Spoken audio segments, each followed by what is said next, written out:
Hey Pop Punk fans, James from Midwest Skies. Kyle from Midwest Skies. David from Midwest Skies in Grand Rapids, Michigan. The Ernie Ball Vans Warped Tour Battle of the Bands is back, and we need your help to get involved. If you want to see Midwest Skies take the stage with some of your favorite bands, tap the link in our bio, create a free account, and vote for the music video for our song, Come Back For Me.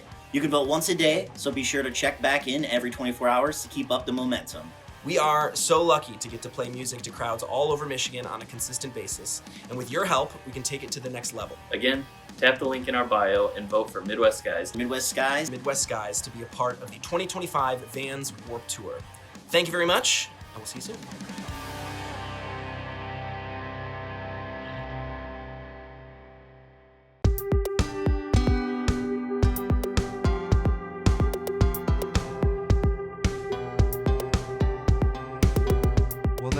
Hello, and welcome to the A.D.H.Deep-Dive, the show that's not about ADHD, but is filled with proof it exists. My name is David J. Mund, and I am joined today by my friend Spencer, who's got a guest in his lap. Who are we looking at here? This is Garfield. He's the homeboy. Garfield? Yeah. How long have you had Garfield? About a year. He's a unit, the biggest cat I've ever owned in my life.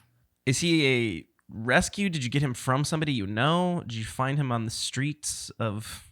My coworker that I work with, his name's Eric. He was moving and couldn't take Garfield with him into his apartment, so I took him on a whim, and it was a rough few months to begin with, but he's turned out to be the coolest dude. How old is Garfield? I want to say like 3 or 4 maybe. Still really young, so he's got crackhead energy. Especially cats. Cats live for an eternity. Yep. You've also got a new pet as of just maybe a month ago? You want to tell me about that a little bit? I got my phone tells me she's a German short-haired pointer, but she looks a lot like a chocolate lab. When you say your phone, do you mean the new iPhone AI? Yeah, when you take a picture, if you swipe up, it'll tell you information about what you took a picture of. It told me that my wiener dog was a sheepdog. So I don't trust that. So I can't confirm that that's exactly what your dog is. Well, I said that to my sister because that's who I got. Bella is the dog's name. That's who I got her from. And Abby's like, no, there's no way she's a German short-haired pointer. Yeah. She used to work at a dog kennel and that trained hunting dogs. Sure. So they would send them through all sorts of tests and stuff. But she's like, yeah, no, that's not a German short-haired pointer. And my impression now is that most dogs are just mutts. So they're like a little bit of everything.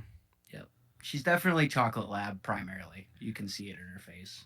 How has pet ownership of a dog been for you? Because this is your first, it's just you and the homie dogs, right? Like, you and the homie pets. Like, go ahead, sorry.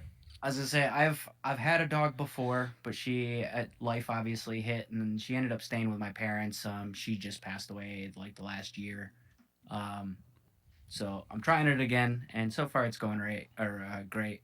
Bella, she is just an attention hog. That's the only complaint I have about her. Sure, and she's kind of already full blown adult, right?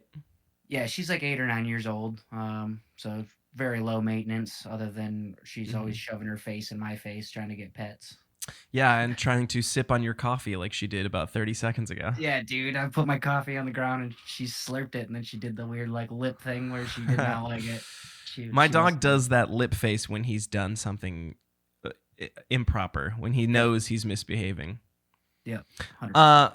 For what it's worth, for context for the listeners, I think I know, but to the best of your recollection, do you remember where and how we met? I'm trying to remember if there was a specific show, or if it was just a slew of shows that we ended up playing together. When I was in Searching for Closure, and then you play with Midwest Skies, and we played a bunch of shows together throughout Michigan. So I think my memory is. And we'll talk about the musical history of Spencer Zeigler. But I think my memory is that we played a show together at Mulligan's Pub in Grand Rapids. And then you played a show with in the band Searching for Closure with the band Bring Your Best at Turnstiles, and then that you guys were acoustic there. And at that acoustic performance is when I heard you do In Bloom by Neck Deep, which eventually became a cover that you and I did on my YouTube channel, which I guess is also live on Instagram as well. No, there was a series of, for uninitiated listeners, there was a series of whatever, let's call it vocal covers, I guess, that I was doing with a few local artists. And when Spencer and I had started getting to know each other a little bit better, I had talked to him about wanting to do a vocal cover. And my immediate instinct was to do In Bloom by Neck Deep because I had seen you do it live before. That's awesome. So that's where we can do it. So again, for a little bit of history, without feeling the pressure of feeling like you have to, because this is always for me the hardest thing. If somebody asks you like, "Oh, who are you? What do you do?" I feel like it's sometimes very performative where I have to be like, okay, how do I get you to think that I'm cooler than I actually am? But in just the most genuine sense, what is your history with music? Like, when did you first pick up a guitar? When did you start getting involved in music? So when I was younger, I was very involved in church. My parents and we all went to church. I feel like that's You're a praise band boy? I'm a praise band boy, and I feel Same, like baby. Bro, that's a lot of people's origins. I'm starting to find out, but it's such a nurturing culture as far as musicianship goes, because it's so you get to play a show every single week show. Whoa, sorry to step on your toes here. I never considered that, the fact that it, like, until you saying that right now, yeah, we kind of played a show every weekend. Yep, that's wild. And some people might not view it as a show per se, but I mean that's what it is, man. It's a performance. Well, to be fair, the promoter's not paying us, so it doesn't feel too unfamiliar.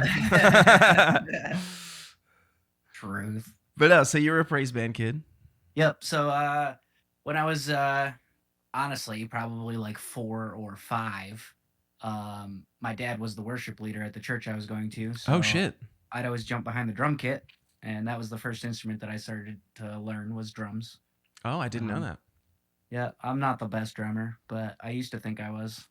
and then about 9, 10 years old, my dad, or my grandma actually got me and my dad both guitars for Christmas. Because my dad he had some surgeries on his wrist. And the doctor told him like, hey, dude, like, there's a high chance you're never going to be able to move your hands again. Ooh. So, as a kind of fuck you to the doctors, he was like, no, I'm going to figure this out. And he got himself a guitar, and then I got mine for Christmas, and we learned how to play it together. And that was cool. That was his motor therapy for his hands. That's wild. He got motion and feeling back by learning how to play guitar. In fitting with the theme of the show that's not about ADHD but is filled with proof it exists, have you seen those videos of people getting brain surgery and they have like they're like forced to be kept awake, and in order to make sure that their motor function is still working, they're like playing guitars or playing their instruments, or I've seen people like play piano. They do that so that they can salvage that part of the brain and know whether or not it's been damaged during the process. That's insane. Yeah. But okay, so anyway, you and your dad learned to play guitar together. What was some of the stuff that you were like learning back then? Like, I'm sure there was some like Christian worship music, but like mostly worship music. Your basic G, D, E minor, C chords acoustic was really what I started out on with guitar. And then you weren't hopping into like worship music like Hawk Nelson and Under Oath or anything like that, huh? Not till about high school. Okay, but that came into play. Yep. Oh yeah, for sure. In middle school, about late 6th grade, early 7th grade, I became the worship leader of my youth group. Whoa. In 7th grade, yeah. Whoa. So I was once again playing multiple shows every single week, and just really music is what I do, man. That's what I live and breathe. I feel like if somebody was to come up to me and ask me if there was one good thing that I was good at in this life, it's music. Like, that's my fucking... Sure. If you're forced to pick. Yep, exactly. Okay. And then after about middle school, when I was doing the worship leader stuff, I was obviously making a bunch of friends, and they were like, "Yo, dude, did you know Jesus likes metal too, right?" I was like, "What do you mean, bro? What do you mean?" So then I got into Under Oath and The Devil Wears Prada, and Yes. that's where my love for heavy music began. So I might have to, before we get into the metal of it all, I might have to touch on and this is pure projection just coming from a guy, because to be fair, like when I was younger, I went to church with my dad every other weekend. He went to a Baptist church in the Lansing area. But when I lived at my mom and my stepdad's, which was the dominant, like I was there during the weeks, and then every other weekend I'd go to my dad's, and my dad was the one who I went to church with. So that was where I learned who Jesus was. But the like getting involved in the church thing did not come until high school. So I guess I made a conscious decision, and for listeners here, I'm not necessarily trying to speak for Spencer. I am not involved in the church anymore. I would not consider. Okay, all right. I didn't want to like put you on the spot. Like I don't consider myself a believer or whatever, but it was a big part of my upbringing, a big part of my life. So it's like formative to who I am now. So I quickly, because I had been drumming since like the 6th grade. Also, sorry, there's a loud truck revving his engine out there. I had been playing drums around the 6th grade, and then I learned basic bar chords on the acoustic guitar in high school. And at that point, because I had been part of the praise team, I was like, how do I take this into the youth group? And so, yeah, I would any Christian worship song that could be learned with bar chords. I was not given the responsibility. I wasn't like a praise leader or anything like that. But I was like, you're going to hear me play worship music, because it was like performative. Again, it was that validating, like, I'm a musician and I'm going to let you know. And yeah, I'm going to praise Jesus at the same time. But also, like, we're going to do this so you can see that I'm a what was it like? Exactly. What was it like? And again, this is pure projection. What was it like ego-wise, being that young and being like, these people know I'm a good musician?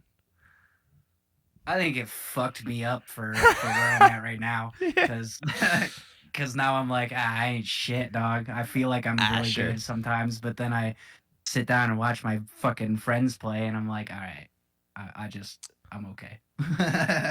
Fair. That's self-criticism. That's imposter syndrome walking through. Okay, but so out of middle school, your introduction to the metal scene. Yep. So the band Some People's Kids, RJ, the guitarist. Him and I, we were actually doing the youth group thing, the worship leader thing together. Oh. So all right. Yeah, we grew up throughout middle school and high school, really just kind of learning music together. And he's a musical prodigy. You throw any new instrument in his hands, in 5 minutes he'll be playing a full song for you. It's crazy. So yeah, we ended up getting into like I said, Devil Wears Prada, Under Oath. Those were the big ones. Mm-hmm. And I still love With Roots Above and Branches Below by The Devil Wears Prada. Okay, yeah. One of my favorite albums of all time. I just Side note, Under Oath just started teasing a new album. So okay, all right. And Aaron Gillespie is still rocking in there. I'm curious because I just got this album on vinyl. Oh shit! Look at that. And it was okay. It's not. No, they're only chasing safety. Yeah, well, of course. Yeah, but also another side note. We just talked about this album. Yes, for the audio listeners, The Devil Wears Prada. But yeah, so metal. In high school, RJ and I really started diving into that stuff, and he kind of worked his way out of it. I feel like he still appreciates it, but he doesn't want to play metal for a band. And they hit it every once in a while on stage, though. You can tell that there's like roots of metal in all those guys. 100%. They have it buried deep inside. 100%. And then from there, probably I think throughout high school, I still was doing the church thing and doing worship leader and stuff, but I was kind of like, I was going with my parents wherever they went, and we didn't really stay in a church for very long because you kind of like your eyes start to open. You're like, is this really what Sure. are they doing what they're intending to do type deal? Sure. So, um, my parents obviously continued on with it, and about 18, 19 years old, I kind of fizzled out of the church. I just was like, I think I kind of need to just experience what life is for me and Mm-hmm. not just what I was told to do growing up Mm-hmm. type deal. Son, that's the devil corrupting you. Yeah. And then Listening to your metal music, leaving the church. throughout those youth group years, though, I had a group of friends, and we had a metal band. Okay, so we- that I actually want to touch on that. Like, what was your first band, other than being the praise band? So we were the worship band at our youth group, but we formed a Oh. band, and eventually, at first, we called ourselves Above the Influence, and then we realized how cringy that shit was. Wow. And then we named ourselves His Cross, Our Sword. Dang. And then we were we were edgy, more like post-hardcore, like Yeah, but dude, emo-ish, those like... names alone are giving it up to God. That's crazy. And then after that, after all the church days, me and still some of the church homies, we were kind of like trying to work our way out of the church feel. So we started a band called Among the Few. Okay. And then that was the first recording that I ever I have it on my phone still to this day. Oh, it exists. All right. Yeah, it still exists. It's Dope. never been released. So All you guys may never hear it, but Okay. yeah, I have that recording, and I still jam it from time to time. And then what was after that? I don't think I did music again for a while. Until... So well, let's talk about that though before we get you getting off of music. Yeah. Because of course, like you've mentioned, which again is wild that I never really considered it in that frame of mind, in those terms. But like, church is your show. Like not your show, but like every Sunday, that you're playing to an audience that has seen what you sounded like before. They can see if you've improved at all. They're actually like holding you audibly accountable, as in like they know what you sound like. What's your first memory of like playing a show like that wasn't church?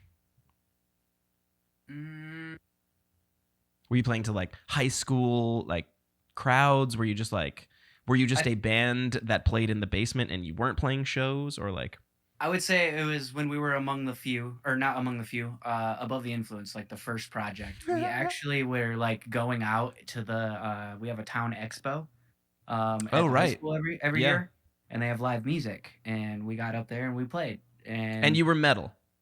Nope. So we were like still kind of like, we played like some Reliant K and stuff like that, some ear candy type music. Okay. And then we got kicked out at the end because we did get a little bit rowdier with the last two songs. And I like that. And they said, you can't do that here. I like to hear that. Because like my personal experience was like we were pop punk, definitely, no question. And then we introduced the possibility of what would it be like if we screamed, but we were doing that in high school, and I just remember heads being kind of turned to like that was a lot of people's first exposure to actual screaming.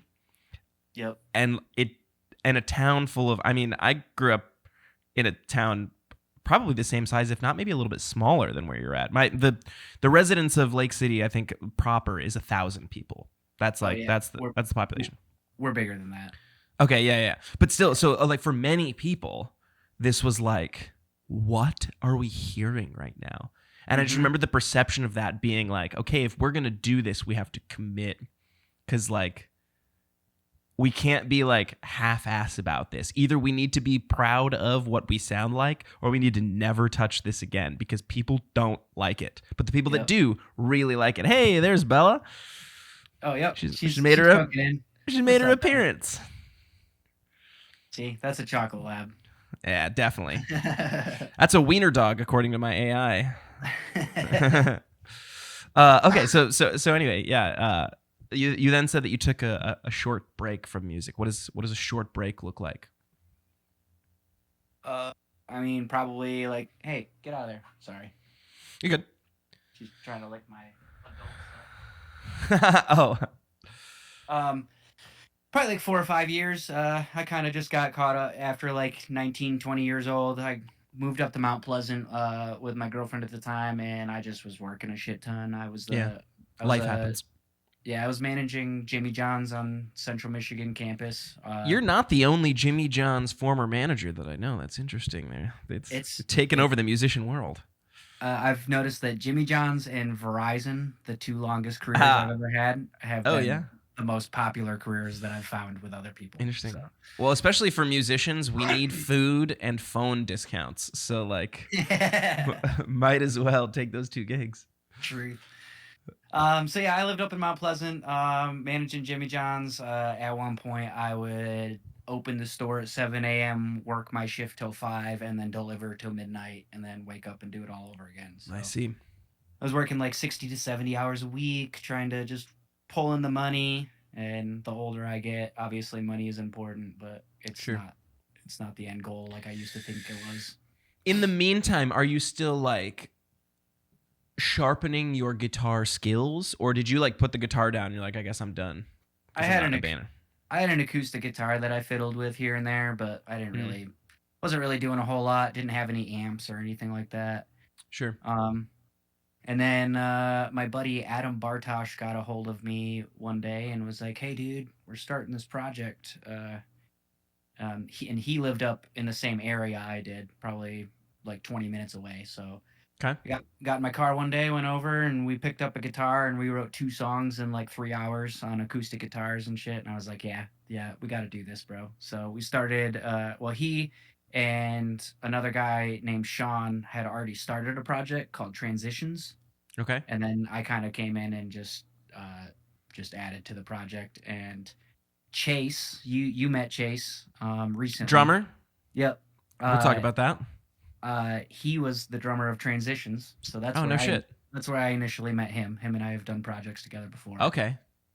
And then we did Transitions probably for 2-3 years, but we were all young and dumb and didn't really know how to like progress the business side of the band, and we were just up there playing music for fun, and we knew that we had potential, but we didn't know how to use that potential yet. Sure. That is arguably the most difficult part, is turning your hobby into some sort of venture. And I think that was my first experience with that, was like, yeah, I think this is what I want to do for the rest of my life, to some capacity. I mean, I don't want to be famous, but I want to make a living off from that type of shit. So sure. I am less humble. I want to be famous. Bring on the fame. I mean, if it happens, it happens. But I'm here. I just want to fucking wake up and do what I love in the morning instead of fucking going to a job and building somebody else's dream. So yeah. And as a quick aside, which maybe we'll get into in just a little bit, but for what it's worth for listeners, you are not just a musician. You're also a photographer, a cinematographer, a fellow creative outside of the music space. A lot of what I've been talking about, I'm stuck on this thought, unfortunately, that has kind of hindered me a little bit. Which I know that you mentioned that you listened to the most recent episode, but this theory of being the jack of all trades, master of none.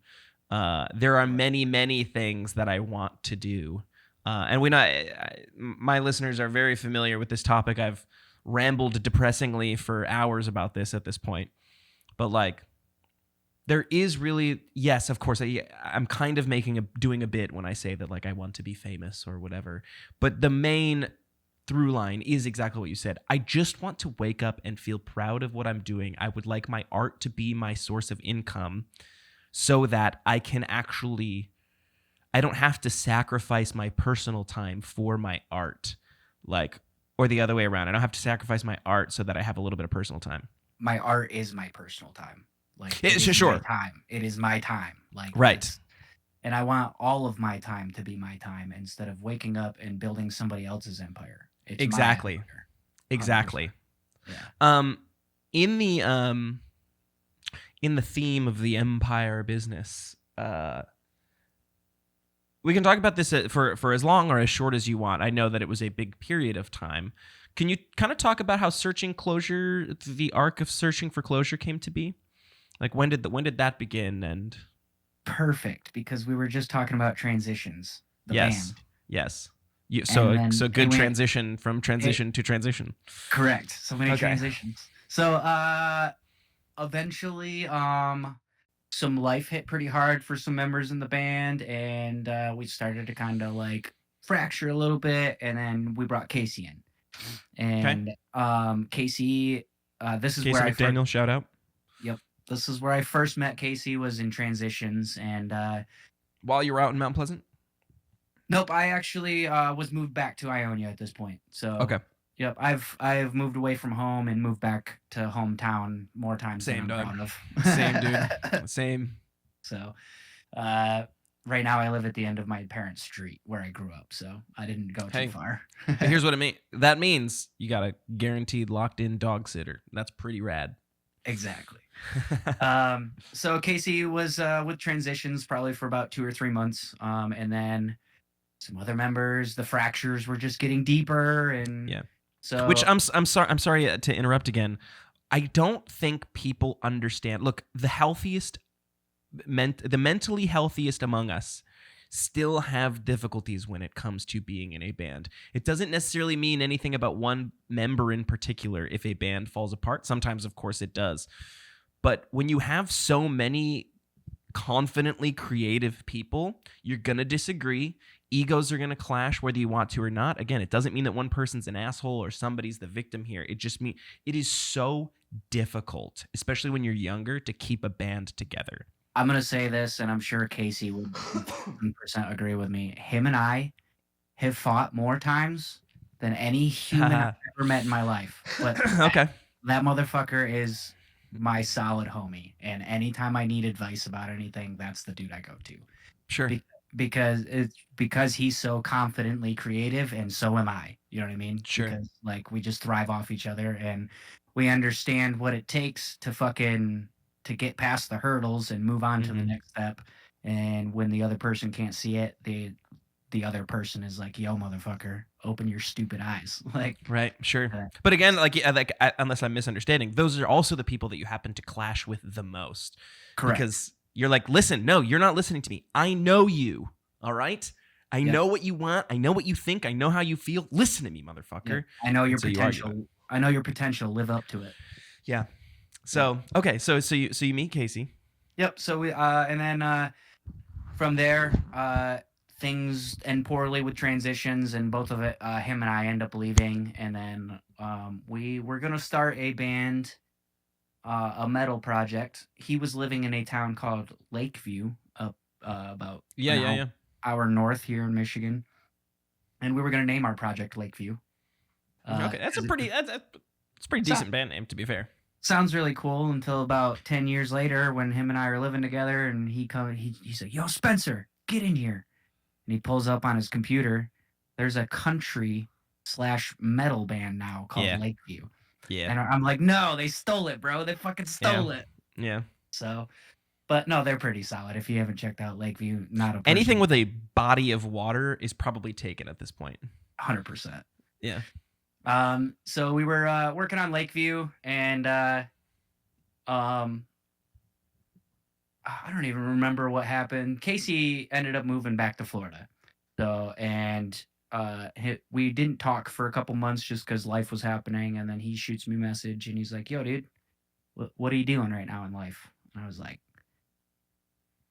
"Not a damn thing." I was like, Jimmy John's. Exactly. So I ended up packing up all my shit, and within a month and a half of making the decision, I moved down to Florida with my computer tower, 2 guitars, and a basket of clothes. Yeah, dog. Yep. And then ended up building up life down there for over the course of like 2 or 3 years. We both lived down there, and that probably after. So okay, hold on, let me back up a little bit. So I moved to Florida, and I was gonna start obviously Casey and I wanted to like do music together, but I was gonna start doing my own thing and like building up Zeigler. That was my project name, Okay. which is my last name. Okay, that's so important that I think that's the first time I've ever heard you say your last name out loud. I've always been saying Zeigler. Didn't know it's just Zeigler. Zeigler. Yeah. Okay, well, shit. Wow. You I think you never know correct somebody. anybody. I never correct anybody. It doesn't bother me. Sure. But so I was gonna start under the guise of Zeigler, and I had Casey was gonna play guitar for me, secondary guitar. I was playing guitar and frontmanning. We had an incredible drummer. His name was Steven Husbands. At the time, he was 18 years old, and he was legitimately one of the best drummers I've ever played with in my life. Right on. And then we went through a series of bassists, but we had a couple of cover songs and then a couple of original songs that I had written, and then we just transformed them into full band covers. So we're like, fuck yeah, dude, we got music going. And then I got us a show booked at a place called Oscura, which has since then relocated and insanely rebranded. They are one of the top venues in Florida right now. Oh, really? Yeah, they in the matter of a year and a half, they have had insane national acts come through there, dude. That's rad. They're blowing the hell up. So we had that show set up for Oscura. The day before that, COVID hit. The world died.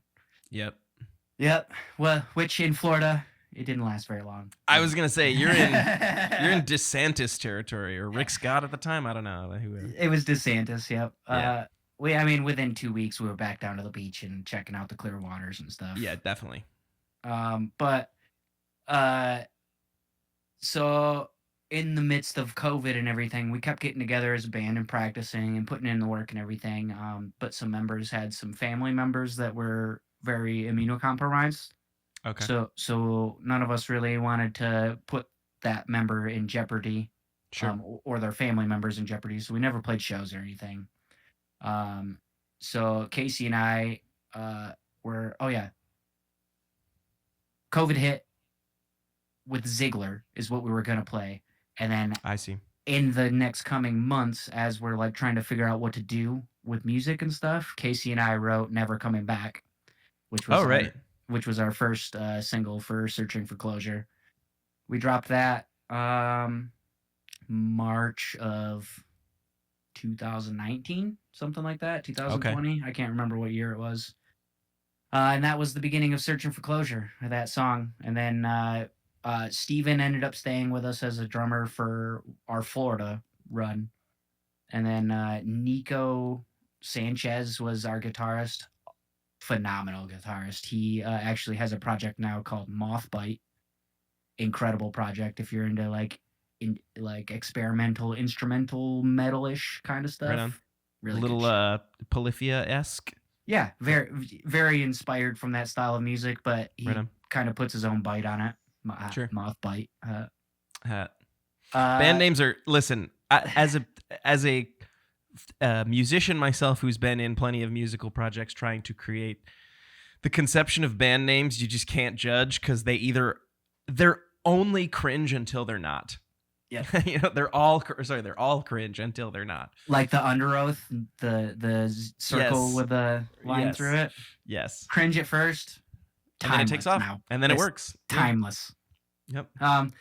So yeah, never. So how's the move to Michigan come to be? Well, sorry, unless I'm stepping on your toes here. Oh no, you're good. Never Coming Back dropped, and then so over the next year or two, as we weren't playing shows, we were writing an album, and Florida was probably a 2 or 3 year period overall. I'm gonna kind of fast forward a little bit. Sure. 2 or 3 year period overall. In the last probably year, 9 months to a year, we actually recorded an entire album with our buddy AJ Fabricius, and with the recordings, I literally finished the vocals the day before we moved. Casey and I recorded the vocals for the album in 2 days, the whole thing, and then packed up our house in a day. That's the way to do it. Yeah. So musician's life is being urgently behind on everything. Yeah. So then we packed up our house in a day, Casey and I were living in a duplex together, and life in Florida is just very fucking expensive. Like, Sure. very. So we actually had got COVID, and it took me out the first time I got it. I was Yeah. down. I was down for the count, and then so I was out of work for like 2-3 months or 2-3 weeks, and I was like, I'm drowning. And Casey's like, like I think we should move back to Florida. So we had a nice conversation about it. To Michigan. Yeah, that. And then Yeah. we had a good conversation about it. Our landlords were really cool. They're like, oh yeah, not a problem. We appreciate you guys. So we packed up a trailer that had a 3,000-pound weight limit with about 5,000 pounds worth of stuff. Yeah. We drove about 55 miles from Florida back to Michigan on the highway. Left all of our weed because thought we were going to get in trouble. And Yeah, you can't have interstate travel. We were so under the radar, bro. We could have been blowing clouds. Definitely. So we made it back to Michigan, and Casey, where was he living at the time? I think he was in Saginaw, and then he moved to Ionia with me, and we were living with our buddy Benny for a while. And Benny actually ended up playing bass with us in Searching for Closure as well. And then over the course of the next year and a half, we kind of built Searching for Closure up as a live band versus just having an album sitting on it. We released our album, all that stuff. Had an awesome group of dudes that played with us. Series of drummers that went through, but they were all fantastic at what they did. And then we played our last actual show last November. We knew that Andy was going to leave us because Andy actually recently had a kid, and he's living the dad life, which he fucking loves. I could tell. So we knew we were going to lose Andy, and then Casey ended up getting some more life opportunities. He's in a band called Splinters now, which is fucking killing it. Sure. They're doing awesome. can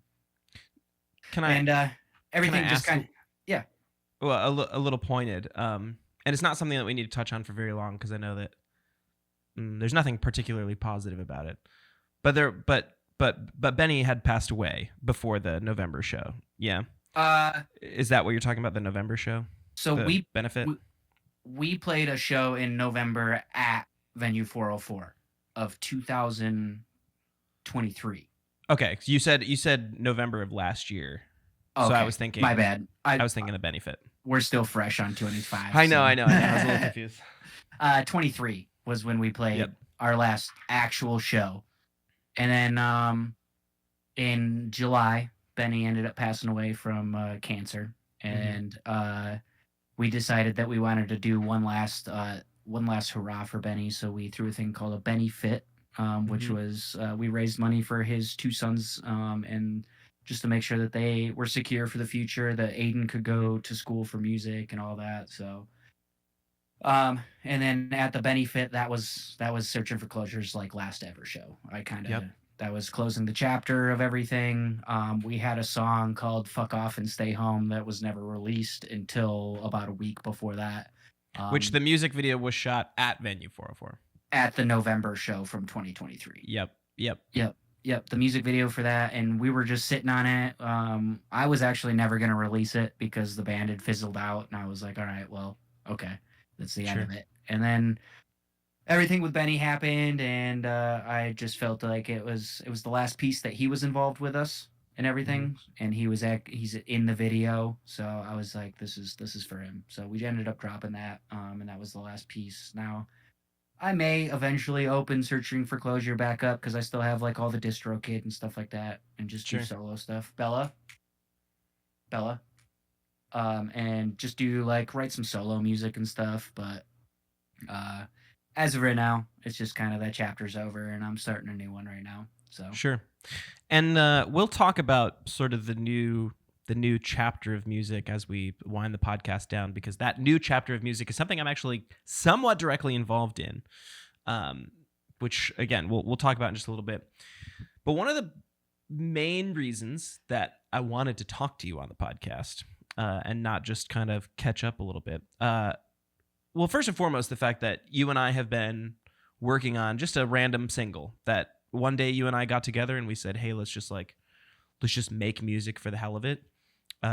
For what it's worth for the listeners. Of course, I'm in Midwest Skies, and I love every second of being in Midwest Skies. It's an incredibly validating musical experience. Also, for the audio listeners, I'm watching Spencer struggle to keep the dog away from the from the phone.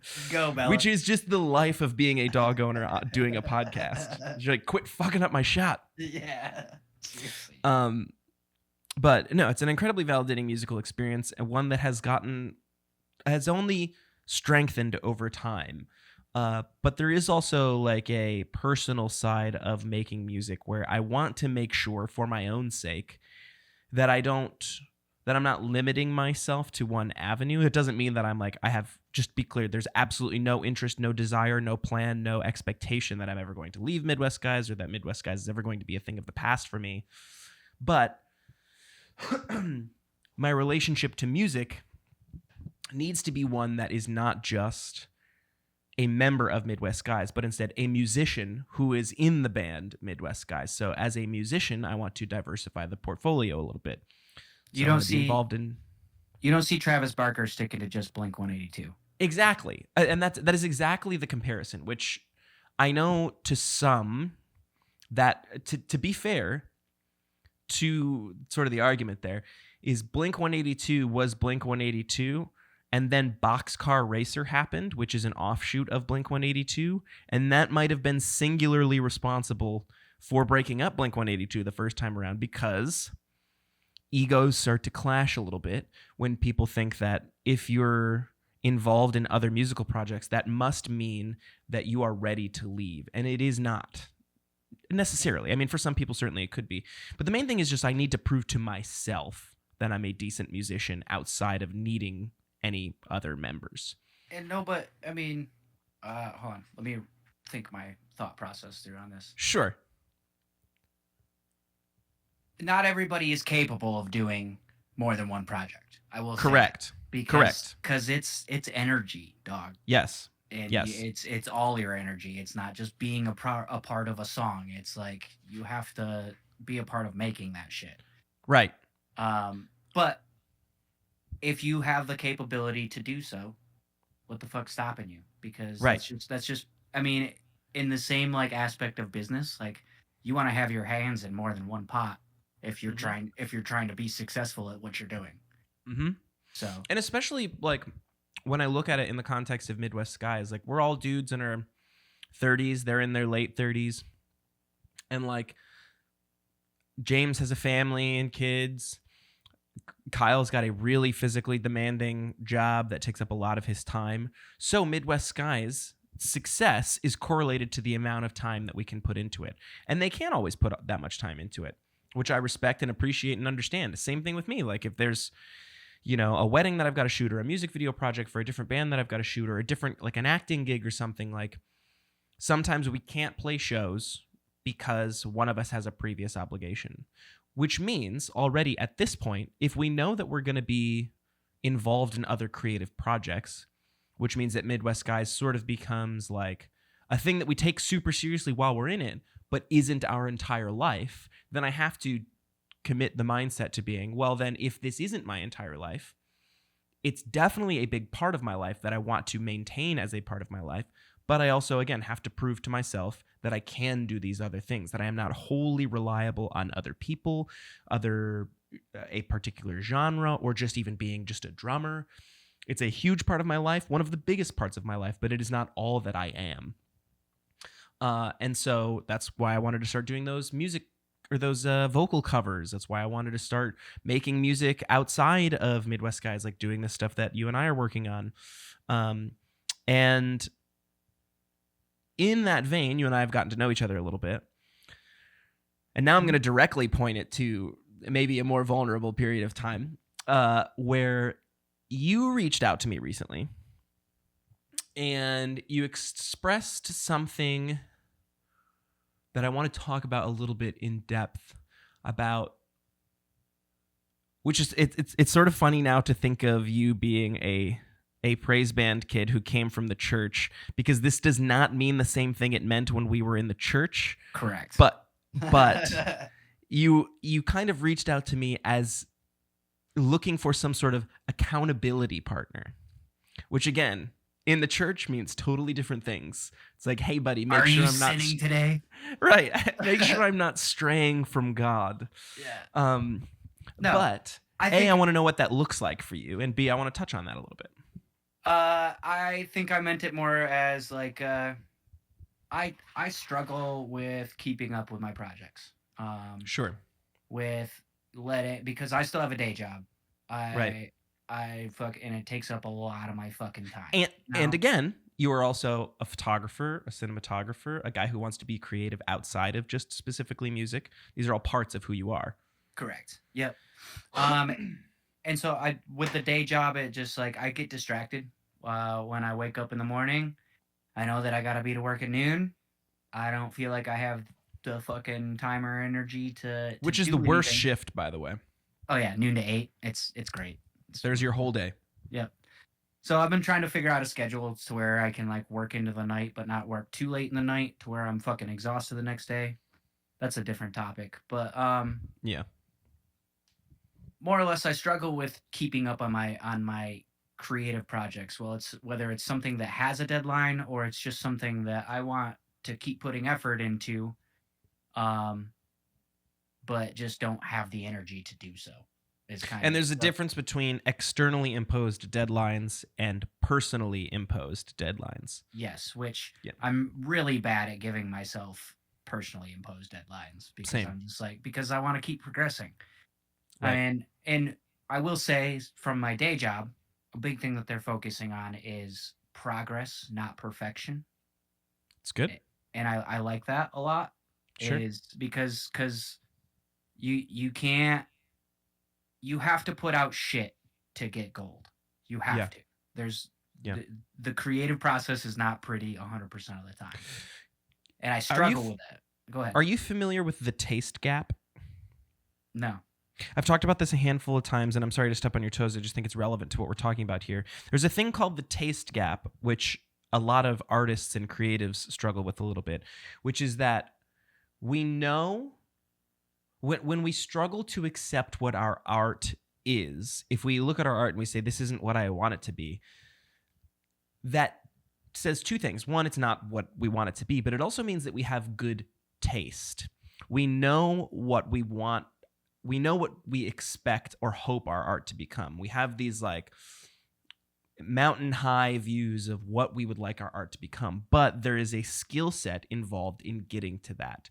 So like we have great taste, so we pick up on the imperfections and flaws in our work and our art because we know what we want it to be like, but it's not quite there. It's not exactly being a perfectionist, because a perfectionist is someone who doesn't put anything out unless it is exactly perfect, which, to be clear, nothing is.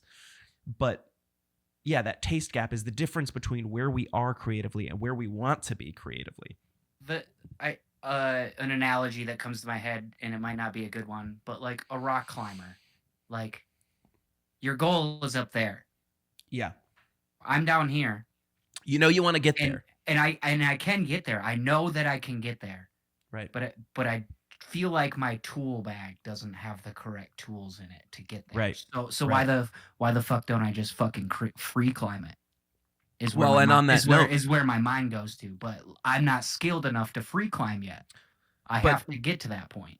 Where I fear that I get sometimes is that where some people don't start climbing at all, I feel like I am 60% of the way to the top, but my arms are so fucking tired.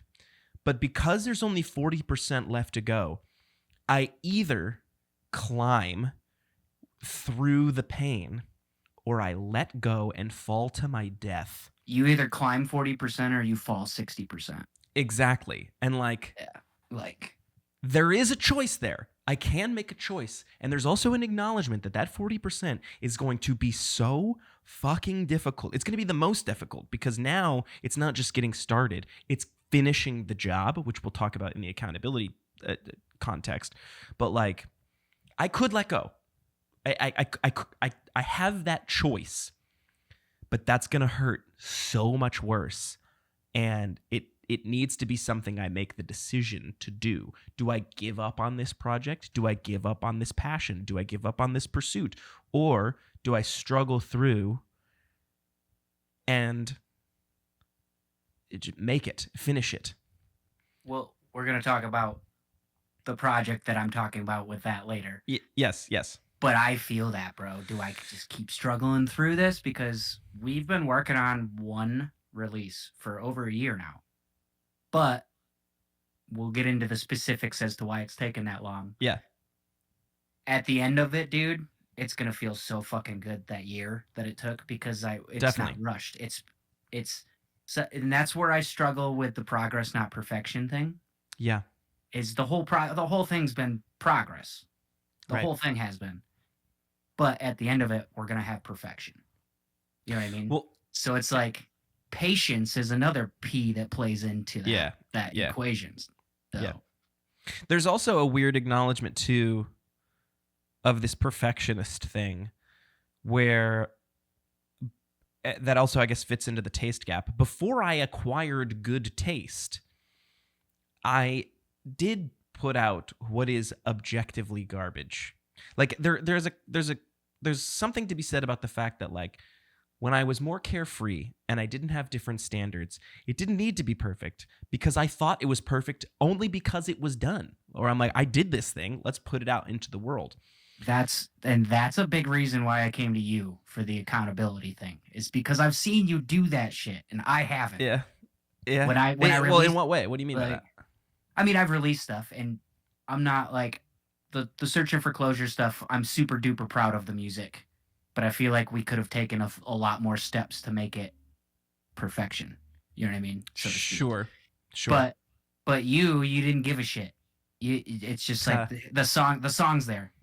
Here you go. And I'm like, and this shit that we're doing together right now, like, I feel like we're really analyzing it to make it perfect. But that's where the taste thing comes in. It's because we both fucking know what we want at the end. Right. And I think with the thing that you and I are doing, it feels a mix of both the healthiest parts of my brain and the most unhealthy, in that the healthiest part of my brain goes, it doesn't matter, dude. We'll get it done when it gets done. And we're not going to put it out until we're actually proud of that. The unhealthy part of my brain tells me, well, it's a weird confluence, like a mix of the two, because it's like, yeah, it's taken a little while to get this thing done. We're just working on one song, but also we don't see each other, but once a month or something like that. Right. So it's like we only have the amount of time that we have, and if it gets done, it gets done. But also, and that's us living 40 minutes away from each other. That's right. But again, with that taste gap, sometimes in the past, you just put things out and you're like, I don't care if it's as good as it could be. It's as good as it is. And so that's going to come out. But now, even the things that I feel like I've put so much time and energy in, and I've been so meticulous in crafting it to make sure that it is as good as it could be. Yes, it's as good as it is, but I can't put it out now because I'm embarrassed, or I am insecure, or I'm self-critical. And now, and I don't mean this song, I just mean like thousands of photos I'm sitting on, thousands of videos I've edited that I'm just like, nobody should ever see this because it's not as good as it could be. Is that better than just putting the goddamn thing out? Like, dude, when I made that Victims video, and this is just being vulnerable. I texted them all the men. Which context, Spencer went out to a live show, did a little show recap for them. Yeah. And Victims was the band. And I brought my camera for fun, just to do a cool thing, because they're a band that I really look up to, and they're killing it right now in the industry. Mm-hmm. So, but I texted every single one of them to make sure that it was okay to put the video out, because in my brain, I was like, well, what if this, what if that, what if this? And in hindsight, I'm just like, no, bro, you shot the video. Right. Put it out. It's your work. It's your work. Right. What the fuck are you waiting for? So. Especially if it wasn't something that like you were commissioned to do. It is Correct. like it is your responsibility. as a creative, as an artist who wants to promote their abilities, who wants to enhance their abilities, not only to put things out for like, you deserve a little bit of validation, but there's also like that inherent risk of like, no, you have to learn from your mistakes, even if there aren't, like if you put that out and it was trash and somebody roasted the fuck out of me, I can't take it down. That's a learning experience. That is a learning experience. That's the bullshit before the gold. Like, right. The issue is there's also a comparison, and I don't mean this about your art in particular. There is also that fear sometimes where it's like a gold turd is still a turd. You know what I mean? Yeah, it still stinks. So it's like, yes, it's got to be shit in order for it to become gold, but what if it's both? Yeah. Then I'm fucked. Yeah, bro. No. So in this accountability conversation, you came to me and you said something along the lines of like, hey, I need somebody in my life who can hold me creatively accountable. So again, what does that look like in your own mind?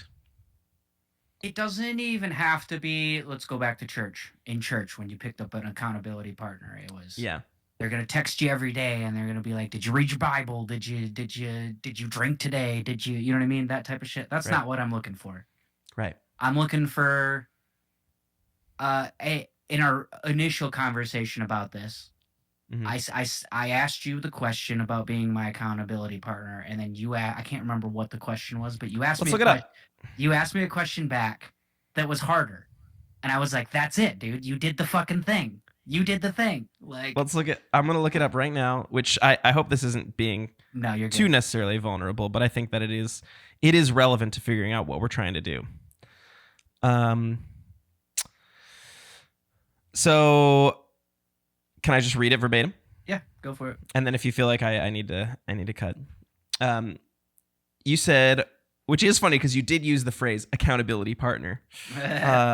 You said, would you be willing to act as an accountability partner with me? I have a tough time keeping focused and accomplishing my goals on time, if at all sometimes, and I want to be better with it. I feel like having someone who checks in and can be real with me when I need it would be such a beneficial thing for me. And then I said, tell me what that looks like for you. I am genuinely curious. You said, just someone who says, hey, how's your progress lately? And then if I have an obstacle that's prohibiting me, be a second perspective. Someone who will tell the hard truths and not sugarcoat it when I hear it comes. Someone who will tell the hard truths and not sugarcoat what I need to hear when it comes to the creative process. I just felt like I wanted to ask you because I see a fire and drive from you, and I aspire to have the same, but struggle with the process sometimes. And then you said, again, sorry if it's an odd ask. And then here's where I said, it's not an odd ask, but I have complex thoughts that are better articulated in person. I'll counter your ask with an ask of my own. Is this something you'd be willing to explore on my podcast? These are the types of conversations I have all the time on my show, and I think it'd make for interesting dialogue. I understand if that feels too personal. I just think this is the type of thing that my audience likes to hear. And then you said, oof, that's some vulnerability right there. But yeah, I would be comfortable. And then you said, but you literally just did the thing. I asked you a question. You asked a hard question in return that made me uncomfortable and made me actually think about my answer.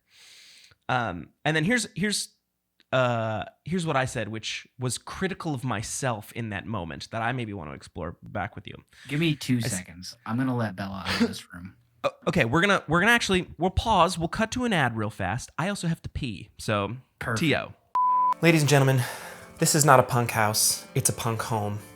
You can find this banner and others like it, as well as this silly goose on the loose hat, these etched mirrors, these custom charm bracelets, and so much more by heading to Cat and Crew, that's KATANDCREW.com, and entering the promo code MONDAY, that's MUNDAY, for 10% off your first purchase. Katie and Andrew, one of the first supporters of this show, have made a 10% discount available for ADH.Deep-Dive listeners. See store for details, of course, but they've got so many cool punk home products, decor. You don't have to be a punk. That's okay. That's all right. Tattoos for your home, koozies, wall banners. On its way, soon to be released, a hot sauce. Oh my God, keep your eyes peeled for that. So again, if you want This is not a punk house, this is a punk home banner. If you want this silly goose on a loose hat, if you want etched mirrors, if you want custom charm bracelets, so much more, go to Cat and Crew, KATANDCREW.com, enter the promo code Monday, that's MUNDAY, for 10% off your first purchase. Thank you very much to Katie and Andrew for sponsoring the show. Let's get back to the podcast. Yeah. Okay. Full transparency to the listeners, we both had to step away for a quick second. I had to go pee-pee in the potty, and Spencer had to let his dog out. So, whatever. So be it. That's what happens creatively. I'm also now opening a new beverage. Okay, so in response to everything that I said, also disclaimer, I'm pretty sure, I'm not pretty sure. I've never been diagnosed with ADHD, but I'm fairly certain that I have a severe case of it. Sure. And if I'm being honest, I feel like most creatives definitely are falling into that category. And we could maybe even talk about that in just a minute. I had talked about it on my most recent episode. Hell yeah. But there's sometimes where like I genuinely want those who believe that they have ADHD, who want to know if they have it, to have the opportunity to become diagnosed. I loathe my diagnosis. I hate it so much. I feel like it has inherent power over me, that my awareness of it makes me feel powerless. So on the flip coin, or on the flip side of the coin, I feel like if I knew that I did, I'd be a lot less mad at why I do some of the stupid fucking shit that I do. Sure. And that seems to be the dominant consensus for those who think that they have it but don't. But at that point, you're just using it as a crutch too, because sort of, exactly. Yeah. So and I feel like I'm not allowed to use it as a crutch now, 30 years in. So I'm like, which is just a stigma at that point. Exactly. It is 100% in like self-imposed criticism that like whatever. Yep. Anyways, back to no, it's so worth it. That is so relevant. I mean, they're inherently the show that's not about ADHD, but is filled with proof it exists. Exactly. Just to kind of put some final thoughts on this accountability thing. My response to that was, one of the things I will express in our conversation is that I cannot be put on a pedestal. Like, I know you're not doing that, but I am in deep pitfalls with my own creative pursuits. I just put them out there and fail publicly along the way. People think I have more answers than I do because I am very visible with it, which in this exact moment is living proof. I am now 73 episodes into a podcast that I was doing weekly, that now I do like every other week. Maybe sometimes it's weekly. Main thing is, I don't know what I am doing. The most important thing that I need people to understand is I have absolutely no fucking idea what I'm doing. I have just been doing that for so long that it's like, whatever. What's a few more failures? I like that mindset. Also, the older I get, the more I realize, and it kind of fucks with me when it comes to like work related stuff, like real job stuff, because I don't view people above me the same. Mm-hmm. But everything and every system that we follow, somebody made that shit up. Correct. Somebody made that shit up. That's 100%. It's literally somebody doing the exact same thing that you can do. All you got to do is think about it and then figure out how to execute it. And that's all they did. Right. That's all they did. Right. There's also an unfortunate reality too, and I think I saw there's two sides of this. The first like gut reaction, snap reaction one is the nobody cares thing, right? Like, nobody cares if you fail in the same way that nobody cares if you succeed. And that is a hard thing to accept sometimes, is whether it's rooted in envy or just generally a distaste for what you do. People don't care about anything you do. He's kind of cringy, but I follow him on Instagram because he is inspirational. But Gary V, I don't know if you Gary Vaynerchuk. You gotta just fucking go, man. You just gotta say fuck it. You know, all those fucking haters, bro. Nobody gives a fuck about you, dude. Nobody gives a fuck. It's like, it's fucking true, dude. Nobody gives a fuck. I'm glad that you I'm glad you addressed that he's cringe, but he also has some good things to say. He's inspirational, man. He fucking emotionally manipulates my ass. Like, sure, yes. I mean, he knows the algorithm better than anyone on earth. Yeah, So yeah. he knows how to manipulate you, but sometimes it's worthwhile. Yep. In the same vein, Tom Hanks once said I think it was an actors roundtable or a writers roundtable or a directors roundtable. He said, you got to think about it in terms of this too shall pass, which again, we're good old Christian boys. We've thought about this. This too shall pass. This too shall pass. But you think you're doing poorly. You think everything sucks. You think everyone hates you. You're down on your luck. This too shall pass. This too shall pass. You think you're doing well. You think you're doing great. Like nothing can stop you. This too shall pass. Yep. The most important thing, which I have taken as sort of my own personal brand, is the phrase, keep going. That is my only way of surviving. I cannot care if people hate it in the same way that I can't care if people love it. If an Instagram reel gets 6 views, it is the same. It needs to mean the same to me as an Instagram reel that gets tens of thousands. If a podcast does really, really well, I need to care about it in the same way if it gets 0 views. Back to Gary V, Mr. Cringy. He goes, think about this. You get think about this, dude. Fucking Sorry, go ahead. You get 20 likes on your Instagram post.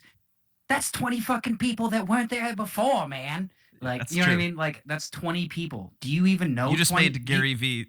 Do you even know 20 people in your life, bro? Like, I mean, I'm sure you do, but like, sure. Do you daily contact 20 people in your life? No, those 20 people took their time out of their life to like your shit. So whether it's 20 or 20,000, like, appreciate the appreciation that you're getting. And now, I've had many people in my life do their best to help me get through this. Publicly, it was done by Molly Teasma 2 episodes ago. I hear it many times from other friends, my friend Emma, we got George, the guys in the band, like my buddy Zach, many people who love and care about me have picked up on this thing that I do to myself that is really unfortunate. And I wish that I didn't do this to myself because it also means that I'm kind of doing this to other people. The issue is I have such a negative view of myself that in the last 2 episodes, it has been asked of me, well, like, what do you create for? Why do you create? And my snap reaction is to say, well, I do it because I have a need to be loved and to feel validated and to be accepted. And my hope is that I'll keep creating so that one day I can be loved and accepted and whatever. And their response, rightfully so, which again I feel bad about because I still let it get to me, is they say, well, we love you, we support you, we care about you. Like, are we not good enough? Like, is our validation not good enough? Exactly. And so then my retort is to be like, well, no, listen. And again, this is unfair, it's manipulative, it's rude, I hate that I do this to myself and other people. But my answer to that is, well, of course you support me because you love me and care about me. And it would be rude of you otherwise to tell me that my art is bad. So like I need validation from other people who don't know me because it will suddenly like prove to me that I'm actually good. But then I have one project that does so unbelievably well that like totally exceeded my expectations. And what do I say? Do I finally say that like, yes, people love me, they care about me? I go, I gotta do it again. People. I gotta do it well, again. Yes, it is that, but it is also like, yeah, of course they like me. It's just a bunch of random people on the internet. I don't know them. I gotta do it again because that wasn't enough. Exactly. It's never enough. It's never enough. It is never enough. That external validation will never be enough. It has to come from within, which, again, give it to God, maybe. But like, the most important thing that you can do for your own vulnerability or for your own accountability, the thing that I can do for my own accountability is to do it for you, is to find your why. Now, to be clear, I don't know my why. If it is not for external love and validation and appreciation and acceptance or whatever, which it appears not to be because I can write it off anytime I get it, I seem to not know my why. And that is really hard for me. And in the last episode, I came to this unfortunate conclusion that I don't know who I am. That like I tell people that I'm a cinematographer. I know. I tell people that I'm a cinematographer and a video director and an artist and a vocalist and an actor and a drummer and a musician. But when I'm on that stage, I'm a different person. Well, that's true. And that's also like that's those are things we do. Right. Who are we? Exactly. Yeah, no. And that is, and I say that, I don't know how to answer that. I say that like when I'm on that stage, I'm a different person to fall in line with your I don't know who I am because I do that so that I can get that recognition that I'm fucking so badly searching for, but am never pleased with. Right, because one thing that I don't think people understand, especially about performers, and this can be theater actors, this can be just screen actors, this can be people on a stage. I am never more depressed than when I get home from something like that. Yep. Yeah. Like, and obviously it's like a dopamine dump. Like there's scientific reasons. That's for exactly it. But at the same time, like, why can't I feel that in my everyday? Oh, that's a cool looking. Oh, look, there's a butterfly on a flower type shit. You know what I mean? Like, why can't I be happy about that shit? Like I am for the 32 minutes that I'm on that stage, even the shitty fucking setting my gear up part, like that, that sucks, but it's the highlight of my entire week. You know what I mean? And it sucks that you can't get that same high without dumping yourself. You know what I mean? Right. And it gets into that trope of like, which I don't know, I really hate this woo-woo shit, but unfortunately it's true that if you're creative, you feel it, bro. Right. And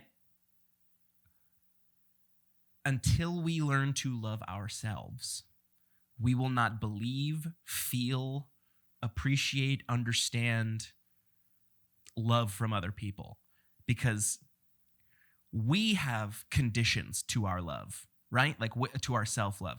I can't love myself. That performance sucked, or that video sucked, or that thing I said on the podcast sucked, that episode sucked. My love is conditional. So therefore, I assume that external love is conditional. External validation is conditional. Whoa. Right? Whoa. Why do we do this to ourselves? I don't know. Whoa. Yeah. And, you know. A big reason why I wanted to come on and talk about all this with you when you asked me to, and I was like, yeah, fuck it, let's do it, is because like I'm not vulnerable, dude. I try to build up. Well, you're doing it now. Yeah.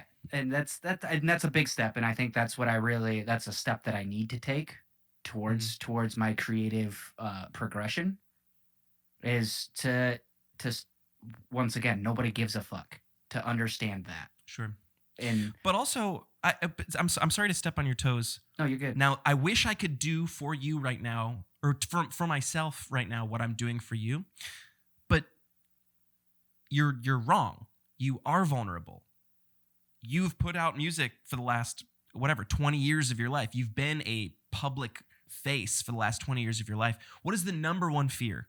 Public speaking, being on a stage, being in front of people. So that is more vulnerable already than you think. Let me say this, though. Anytime I've done that, we've put out something. We have been on stage together. We did this performance. It's never.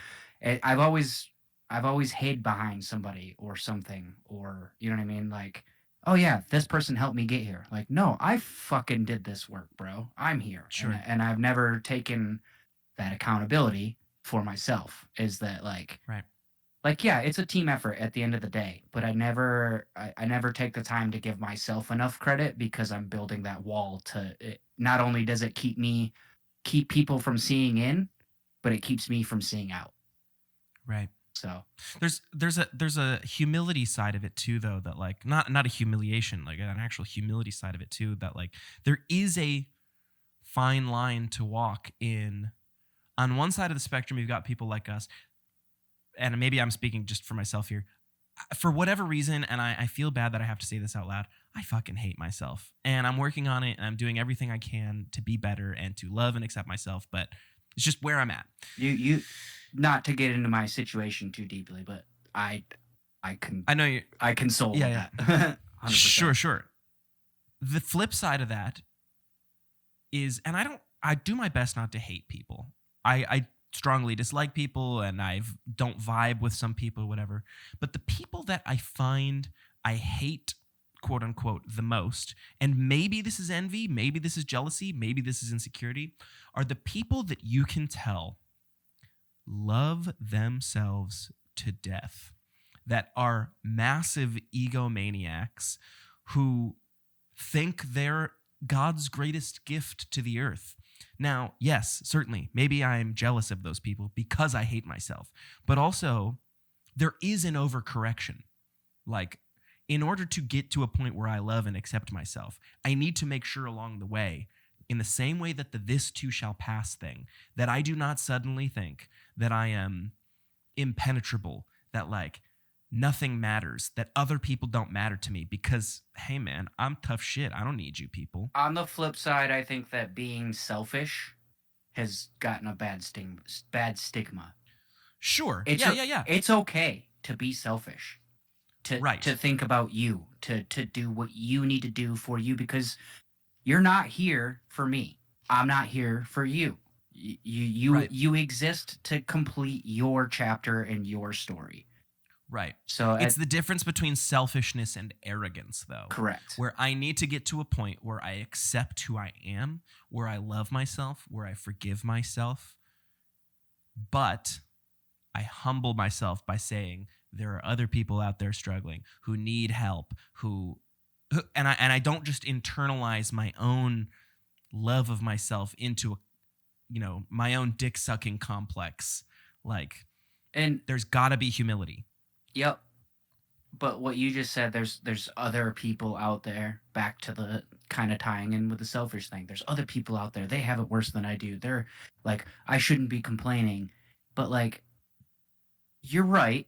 They do have it worse than you. But that's not to say that your shit doesn't matter. You know what I mean? Right. Because it does. Right. Like, your shit matters, dog. But it's not going to matter. Nobody gives a fuck. It's not going to matter. Nobody cares. It's not going to matter the same to somebody else as it does to you. It matters, but in the grand scheme of things, we're just a pale blue dot, bro. Sure. We're just a pale... I don't know. That post just recently popped up on my Facebook from like... It was taken in 1992 or 3 or something like that. It was... God, his name is escaping me. The only name that's coming to my mind is the science educator whose name I'm fucking struggling to come up with. I know he's famous. Like, it's a name that everybody knows. It's gonna kill me. But yes, the pale blue dot. The first image taken from space of Earth. Yep, and it's just, you can see all the light rays coming from like the different stars and the galaxies and everything, just kind of bleeding into the image. But overall, it's just a black screen with one tiny little pale blue dot, and it's Earth in the middle of nothing. Like, none of this matters, bro. It matters.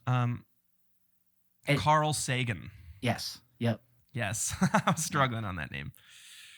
Now, wouldn't it be so awesome if we were able, which maybe this might be the reason I do this podcast, is to kind of hear these things from other people and then force myself to say it out loud. I think, wouldn't it be nice if when the camera's off, we could talk like this to ourselves? For real, dude. Yeah. Like, and that's because we know it's true, because we want to encourage our friends to keep going. And that's that. This is the accountability. This is why I asked exactly all of this, bro. It's because when I can't do it for myself, or you can't do it for yourself, you need somebody that can do it for you. At the end of the day, like, yeah, we live on a fucking pale blue dot, but we're here together at the end of the day. Like, and that's back to the vulnerable thing and me saying like, no, I fucking did this. Like, yeah, we did it as a team, but you need that team, bro. And that's what I struggle with is like, I want to get ahead on my own accord and say that I did this at the end of the day. Right. But you got to have those people there that are fucking holding that ladder at the bottom so your ladder doesn't fall over. And then you do the same shit for them because they were there and held your fucking ladder. And there's a doom spiral in which I've fallen into and I've seen many people fall into in knowing that I need help but being afraid to ask for it. Yeah.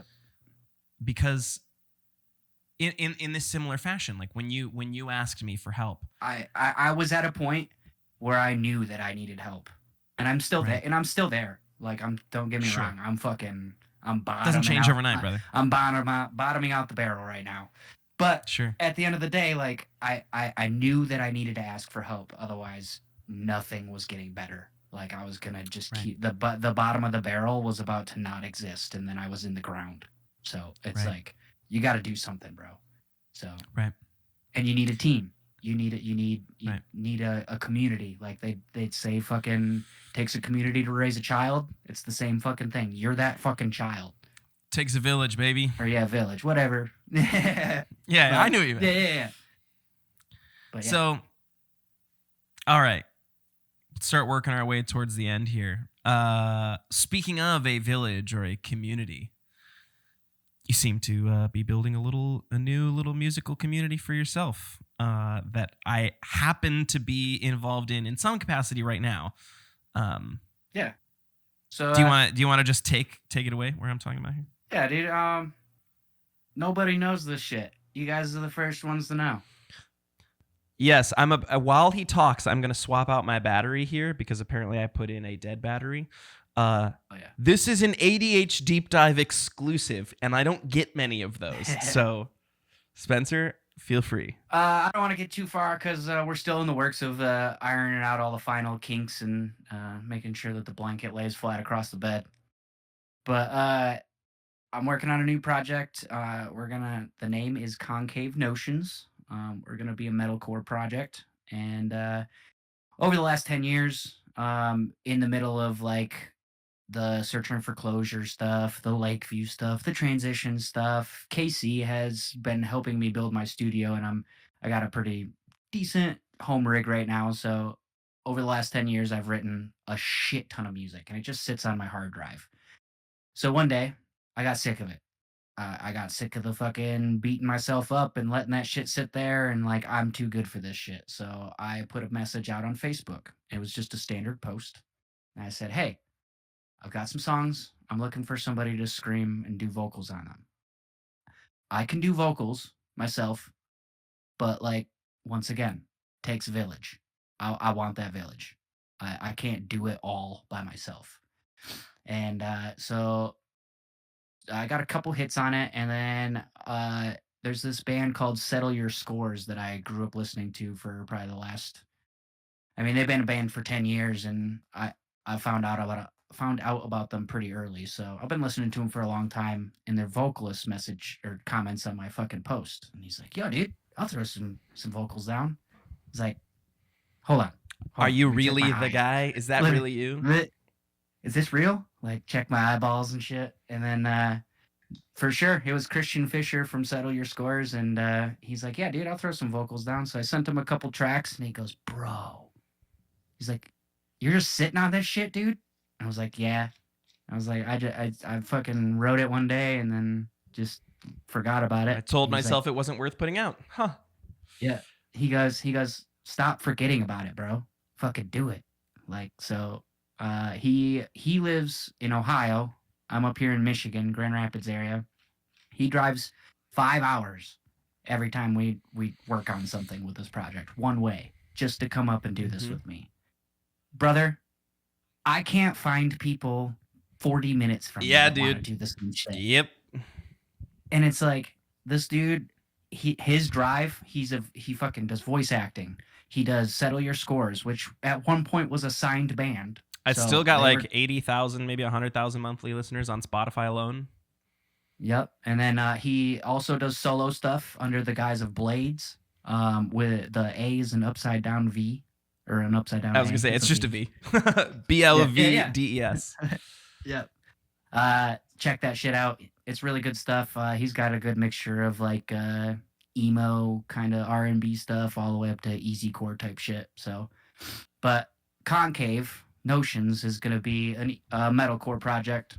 He does screams and cleans in the whole project. I wrote all of the instrumentals, and I brought a couple friends in to kind of fill in on instrumentals. Chase, that I mentioned earlier from Transitions, he's the drummer, monster behind the drum kit. Definitely.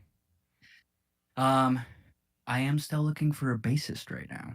Yeah, because we'll say that sort of as a spoiler here, I got involved in shooting the inaugural music video. Which Casey McDaniel is featured in, but has since moved to North Carolina. Correct. Yeah. One of the Carolinas. South Carolina. He's working there to get better health, so he needs it, and he's still doing Splinter stuff. I don't want to fucking make anybody think that he's ditching on that. Correct. Because they're kicking harder than ever before. But yeah, Concave primarily just consists of me, Christian, and then Chase. I write all the instrumentals. Christian does the vocals for it. And you? Yep, I do some screaming in it as well, and I'll probably do more in the future. Sure. I just suck at playing guitar and singing it at the same time. So okay, I get that. And then debut is gonna be TBD within the net. Yeah. So it's coming, but it takes a lot of, like we were talking earlier, it's not shit that just fucking happens overnight. Right. It's taken us a year to kind of like really figure out what direction we want to take this, with us being 5-6 hours apart from each other. Yeah. Like we can't just fucking get together and practice every week. It's shit that has to be planned out and articulated and executed, which as well to the plan as you can. My role to play in all of this is Spencer had the plan to shoot a music video for it, and I think that he just needed a helping hand at first. I actually had 2 other people that both bailed on him to come shoot this music video. Like we were gonna shell out entirely too much money to get homies to come up and do everything, but life is life, and it didn't end up working out. So like a week before it was just a couple days. Spencer had. I was like, I'm freaking out. I'm like, because I do videography stuff too, but I'm not. Once again, I'm not super confident in my shit, so I don't put it out. So I'm like, okay, I need some help on this shit. So I texted David. What was it? 4 days. It was days definitely before? less than a week. You said, "Hey, I've got some buddies coming to shoot a project, or to shoot a music video for a project that we're starting up. Would you be able to just come help?" I don't know if that means moving lights or whatever. I think your anticipation was that you could film everything other than yourself, and that you needed some help filming yourself or whatever. And so, which, side note, on top of this, David and I also played a show together this same weekend. Oh, that's right. Literally the next day we had a show together. So it was a busy ass weekend. Yes, I'm telling you, we were talking about earlier. That's the kind of shit that I live for. To like, I shot a podcast on Friday. Saturday, I'm going to fucking Ionia to shoot a music video for a band where somebody's coming from Ohio in a dude from a signed band is coming to shoot a music video for a different project that I'm getting involved with. Sunday, we've got a freaking show. Or maybe it was Thursday, Friday, Saturday, whatever. Either way, 3 days in a row, I am involved in creative projects. And that was my life for 3 days. So to be asked, hey, will you just come help with this? I had zero expectations for what that meant. It was just like, yeah, I'll come on out and help. I take that from you, just so you know. I have zero expectations for this. I have expectations for fucking everything. Sure. Everything, and it sucks, and it's something I battle with, and that's what I'm trying. I'm trying to. That is a daily tell myself. Hardcore projection. To be fair, is that I say I have no expectations for this because my expectations of my own work are that this is going to suck.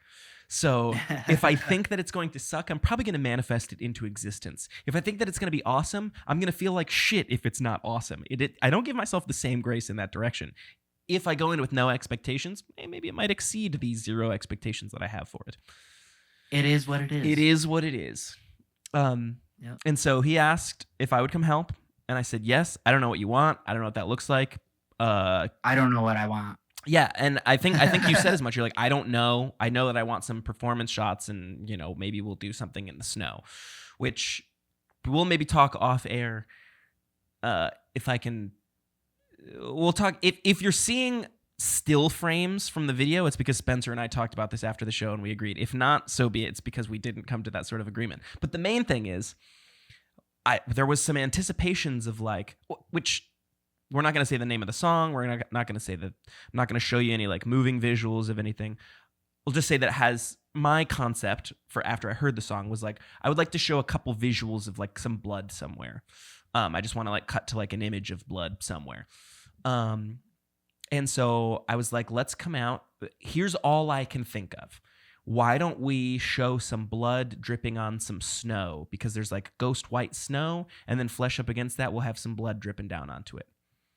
Which ended up being a failed shot. Definitely. That's what I was going to say, is that because the snow had just sort of started to become fluffy and not thick, icy snow, that anytime I used blood product, anything that looked like blood, it just went through the fluffy snow. So it became impossible to do. So it was like, in that moment, shit, that's not what we're doing. Let's work on the fly, which is what we did for our music or for our neck deep cover. We were like, I don't know what we want. I have no idea what this is gonna look like. We'll find it along the way. And then we found it.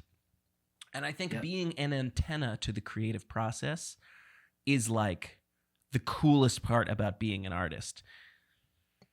And I think I struggle with that hardcore as being an antenna. It's just tapping in. Is because I sit down with the fucking expectations that I need to pump something out. Taste gap, And if I don't fucking pump anything out, I mean, I could sit there and play 100 fucking riffs, and some of them might be sick as fuck. Right. But at the end of the day, I delete it all and I turn my computer off. Yeah. And I'm like, fuck, dude. Well, and again, it is that taste gap, is that I have this with the expectation. Maybe not expectation, but I have this hope that if I have all these pre-planned shots, that they will look exactly like I envisioned in my mind. It's because I have really good taste. Maybe I might not be able to execute that. But if I have no expectations and I am just an antenna to the creative process, then we will find it along the way. All that I can do will be done. I know that. And here's something I struggle with is you're like, maybe I can't achieve that. Why the fuck not? Right. That's what I always. That's why I always tell myself it's unfair. Why can't I? Right. Why can't I do that? Right. I can do that, but I can't because I don't have the tools. Sure. Because I don't have the backing or whatever the fuck the excuse is. Right. But you know what I mean? Like, so I always battle with that because I can do that, but I can't do that because I don't have the means to do that. Which again, I know how. You can only do all that you can do. And once it's done, you did it. And it's so easy to say this to you. I can't say that to myself. I just can't. I can project it on a podcast. Yep. But anyways, the workaround ended up being mostly live performances, which there was an initial pass of complete, like the music video, which will be coming out, let's just say, within the 6 months. Sure, yeah. Stay tuned. Big things coming. Yeah. Small band shit. Yeah, exactly.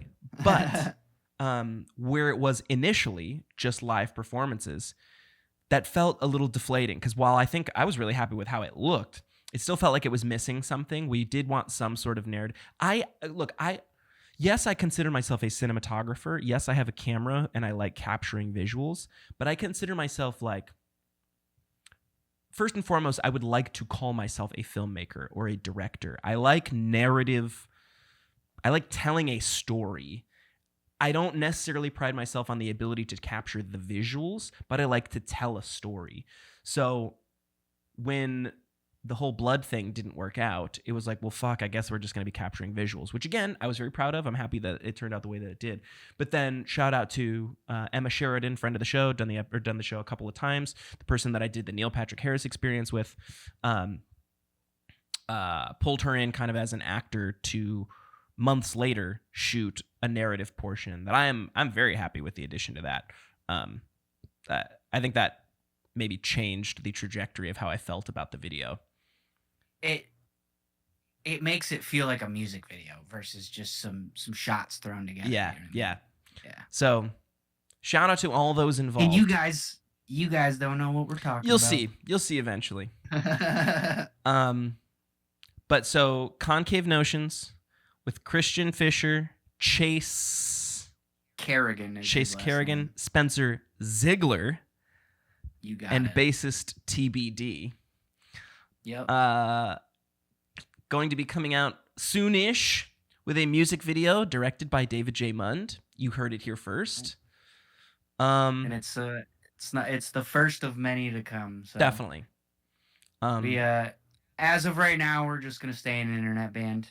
Just kind of fucking see what happens with it, and if it becomes big enough demand where we can make it feasible to actually start practicing and playing shows, then we'll talk. To be fair, talking about making things difficult to execute, that would be an interstate project. So focus on all you can do and do that. Yep.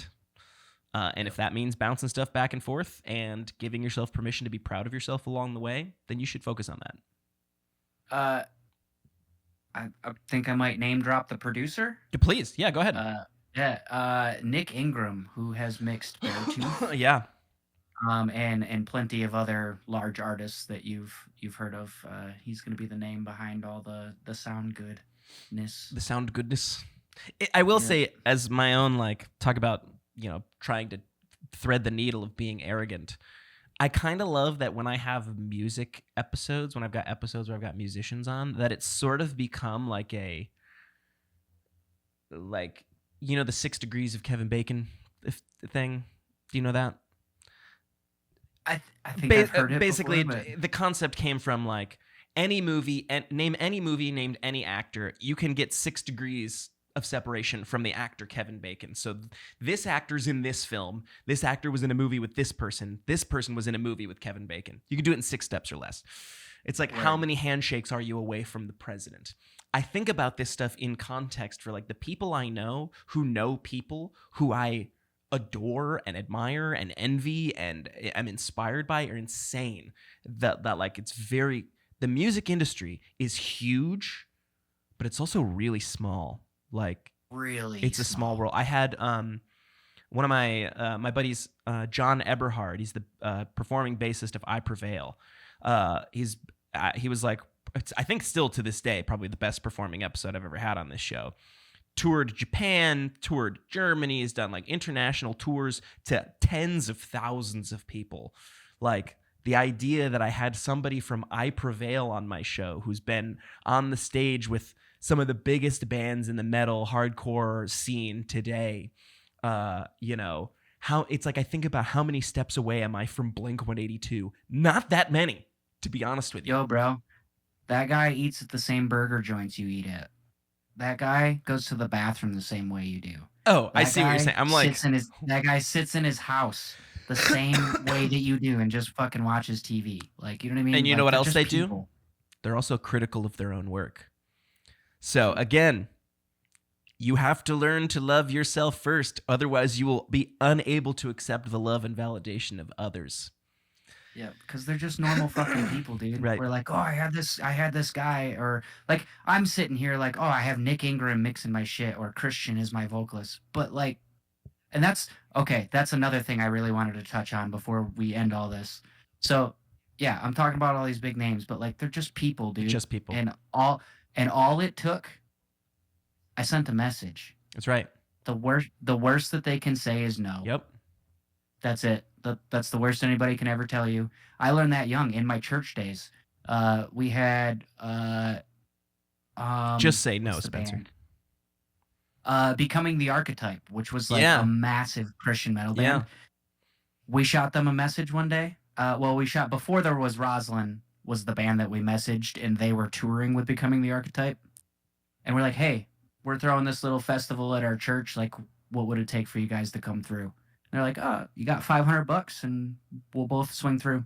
Dope. Becoming the Archetype came to my fucking church, bro. That's dope. All because we just fucking sent him a message. And my buddy Ryan Enriquez, he always told me from when I was like 9 years old, he's like, dude, all they can say is no. Right. Like, or the worst they can say, not all they can say. Oh, that's true. The worst that they can say is that. Yeah.